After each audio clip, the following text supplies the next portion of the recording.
Hi hello എല്ലാവർക്കും നമസ്കാരം. ഞാൻ വീണ്ടും വന്നിരിക്കുകയാണ് അടുത്തൊരു പാചകവുമായിട്ട്. ഇന്ന് നമുക്ക് കിട്ടിയിരിക്കുന്നത് കുറച്ച് കൊഞ്ച് കിട്ടിയിട്ടുണ്ട്. ആ കൊഞ്ച് നമുക്കൊന്ന് ഫ്രൈ ചെയ്തെടുക്കാം. കൊഞ്ച് ഞാൻ കാണിച്ചു തരാവേ. കൊഞ്ചിനെ നമ്മൾ വെട്ടി വൃത്തിയാക്കി കഴുകി വെച്ചിട്ടുണ്ട്.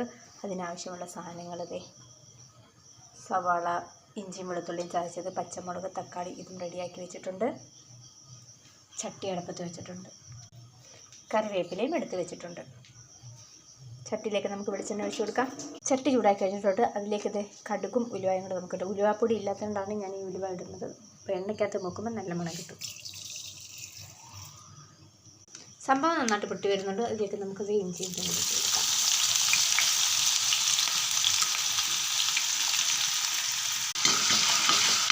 അതൊന്ന് ഇളക്കി കൊടുത്തതിന് ശേഷം നമുക്ക് സവാള ഇതിനകത്ത് ഇടാം.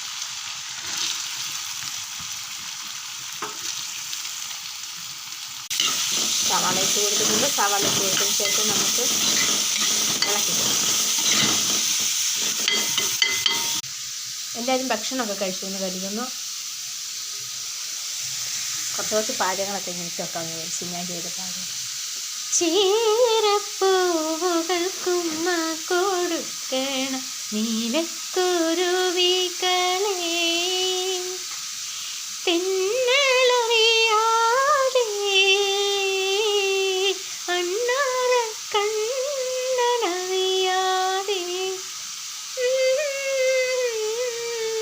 ബാക്കി എനിക്കറിയത്തില്ല.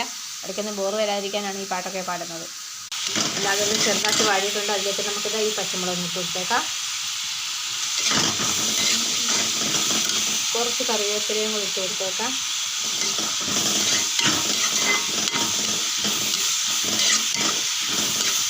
ഇത് പെട്ടെന്ന് വാടാൻ വേണ്ടി നമുക്ക് നിരക്ക് കുറച്ച് ഉപ്പ് ഇട്ട് കൊടുത്തിട്ടൊന്ന് ഇളക്കി കൊടുക്കാം. അത് വാടുമ്പോഴത്തേക്ക് നമുക്ക് അല്പം പാട്ട് പാടാം. വാചാലം ഇൻമൗനവും നിൻമൗനവും തേനൂറും സ്വപ്നങ്ങളും എണ്ണങ്ങളും. വാചാലം വാചാലം. ഞാൻ വാചാലം അടിക്കുന്നതായിട്ട് നിങ്ങൾക്ക് തോന്നുന്നുണ്ടോ? ക്ഷമിക്കുക, ഒന്ന് സബ്സ്ക്രൈബ് ചെയ്തേക്കണേ. ദാണ്ടേ ഒരുവിധം വാടിയിട്ടുണ്ട്. നമുക്ക് അതിലേക്ക് തക്കാളി ഇട്ട് കൊടുക്കണ്ടേ? തക്കാളി ഇല്ലാത്ത എന്ത് ജീവിതം? ഓ, തക്കാളി ഇല്ലാത്ത സാമ്പാർ എന്ത്, തക്കാളി ഇല്ലാത്ത കറികൾ എന്ത്. കണ്ടോ കണ്ടോ കണ്ടോ.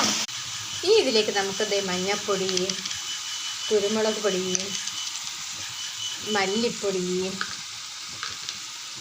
മുളക് പൊടിയും അല്പം മസാലപ്പൊടിയും കൂടി ഇട്ട് കൊടുക്കുന്നുണ്ട്.